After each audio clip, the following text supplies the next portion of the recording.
how to live free forever.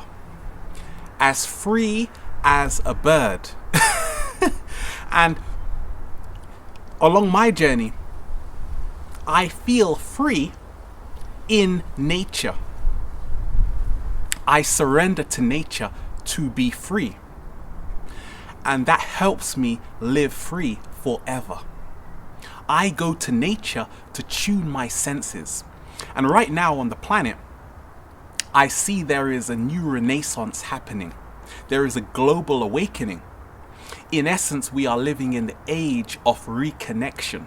Not just connecting with kindred spirits, but in connecting to everything around us. We are seeing that Mother Earth is alive.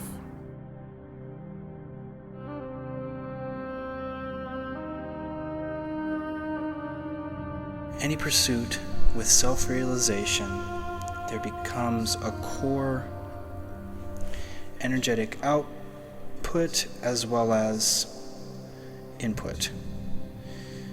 With emotion, the balance of the output and the input causes basically for you to be tuned into a certain frequency. It is those calm people, those chill people. But it is also a very higher intelligence frequency to be tuned into. And when I say higher intelligence, I also refer to higher intelligence, being able to receive and this is kind of where we're heading. So this is basically what we want to be practicing and mastering is essentially where we're at now. We're at the time of remembering so that we can proper master where we are headed and our truest passion, where we are going, and basically being the fullest in the now. So with that said, the realization of the input and the output, the core, I guess you could say, intensity of the moment is always determined by the level of balance of your emotional state. It in a way allows you to direct your station, where you're channeling yourself, where you're you could also say where your sense of self is. It really allows for your true focus to be aligned, I guess you could say, properly within and with the divine, with what some people might call, or to be properly aligned with creation or the existence, basically the source. And this is your own source. This is your own understanding. So, yes, the realization of your truest potential has to come with the realization of the greatest challenge that will be presented with any pursuit. And that's the level of understanding, the level of openness and acceptance, all of those things that we use and practice throughout life has to be applied with emotional state. So our current emotional state will determine our reality, our outcome, our present moment, and that radiates, that is received and then also transmitted, released, you could say, from others. So when you project that too much, it is going to be received through others. That's what people say, getting bad vibes. And it also causes them to have to release that energy. So that is why it is so important to be aware of these hidden realities in life and these things that people might not really consider, because what I'm getting to is an outcome that isn't anticipated, and the response and reaction is something to be so careful and mindful of, that through lots of mindfulness practice, the practice of just being mindful, and of course being more mindful of our emotions, allows us to be better prepared.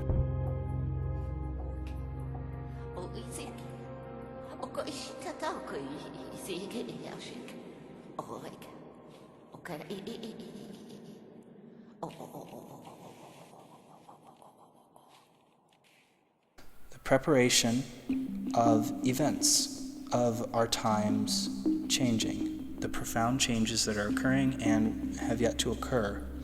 We have to be emotionally ready, and we have to have a strong love frequency within our hearts. So basically, within ourselves, we have to get used to it, feel it,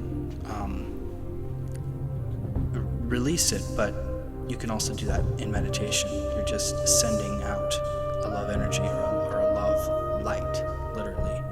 You are meditating on this.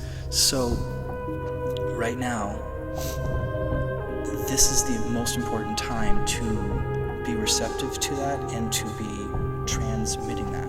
And it is crucial because in times of change, this is when we need to be projecting literally love light.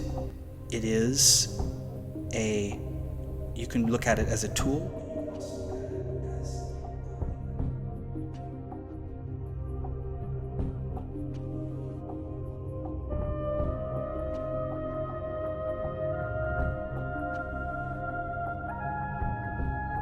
They're all having to be released.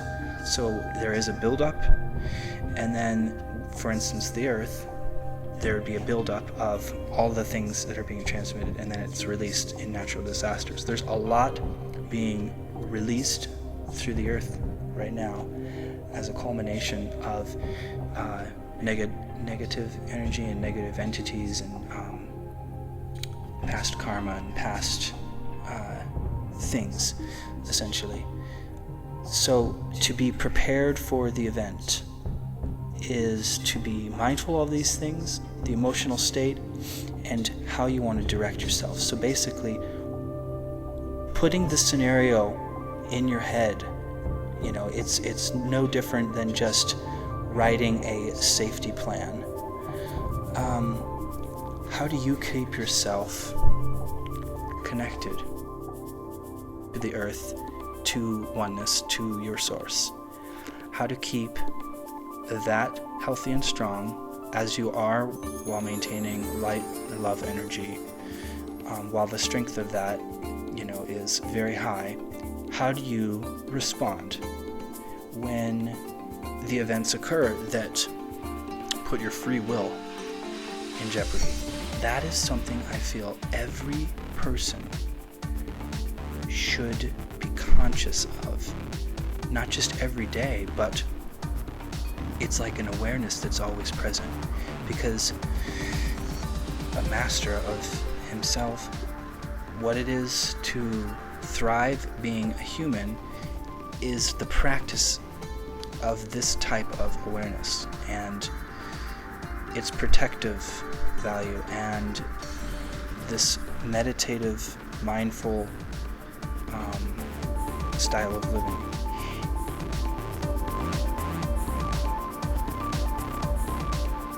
When you realize that the state of the Earth right now is in need of people to wake up to this, that this is a part of that process, to that term, waking up. It is the process that we need to be aware of for our own safety and for the survival of our consciousness, because our consciousness is going to be gravely affected when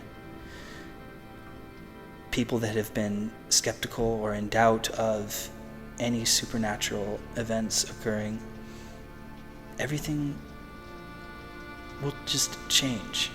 And that's just a part of life. Nothing could be the same. And if it were to continue being the same, which it has been for so long, our Earth would be destroyed, because we are so far beyond proper creational laws and values and rules of living.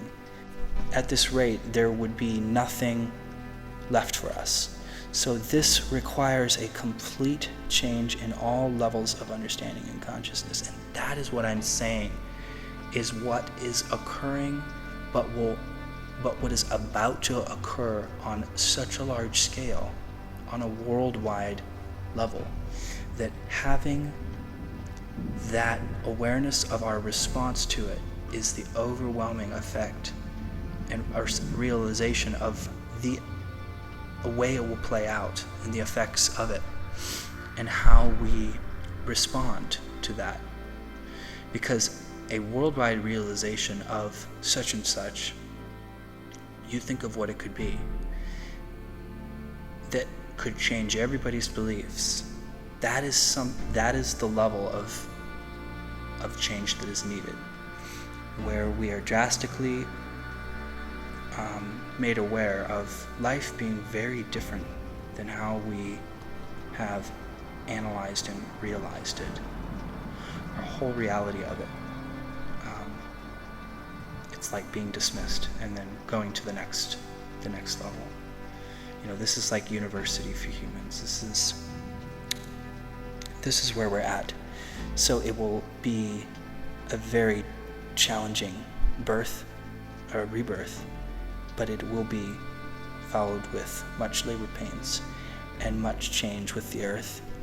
And for us to just simply be aware, to take it with calm understanding of the need for this change, of the need for a consciousness evolution, that we handle it in such a way that we maintain the light energy that needs to flourish during this time. So what I'm saying is this is the protection information that you can use in any way you wish, but it is on the level of importance regarding your survival, whether you look at it as your physical survival or your spiritual survival. It's what you want to do with your life and what will you make of this earth that you live on, because that's the decision we'll all be faced with when we are realizing that all of our ideas have just changed and have totally changed. So just imagine that day happening, and imagine the struggle that people will have with it, how long that struggle might last. But we're not being given another 100 years to work out all of our wars and disagreements. We are now being made aware of the planet that we live on and being more aware of who we really are. So with that said, you have the greatest shield, and that is your consciousness and your connection to nature and your connection to creation, and how this is basically describing how that flourishes within you. The spiritual nature of mankind is going to be the most realized and basically now celebrated as a worldwide, understanding of our connectedness.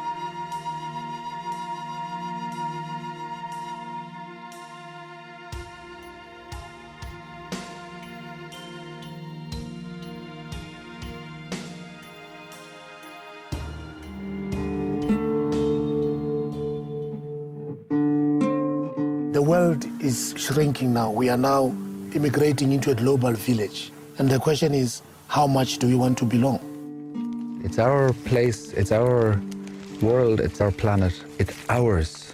It's not his or hers or theirs. It's ours.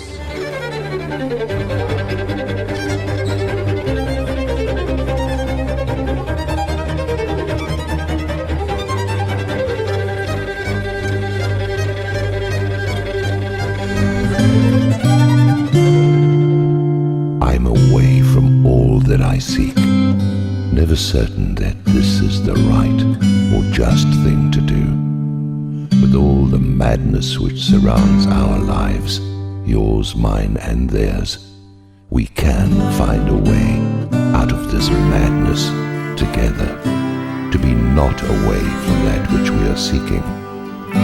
For in searching recklessly, we may lose what we have always had, yet never grasped. I therefore intend here and forthwith, with sacrifice, patience, understanding, and love, to inspire within my world, yours, mine, and theirs, all that can become from the anguished, resented, tormented, and frail heart which has been mine for what seems like an eternity. I have had such experience with these dark expressions to last 10 lifetimes, and then realized something. You have been communicating with this very old soul. For indeed I have lived 10 lifetimes, and I have become weary of the journey. Could you not then refresh this old spirit of mine with your kindness and compassion? For these and many other reasons are the very things that I seek, yet have been denied due to the mundane, narrow-minded view of what some might describe as justifiable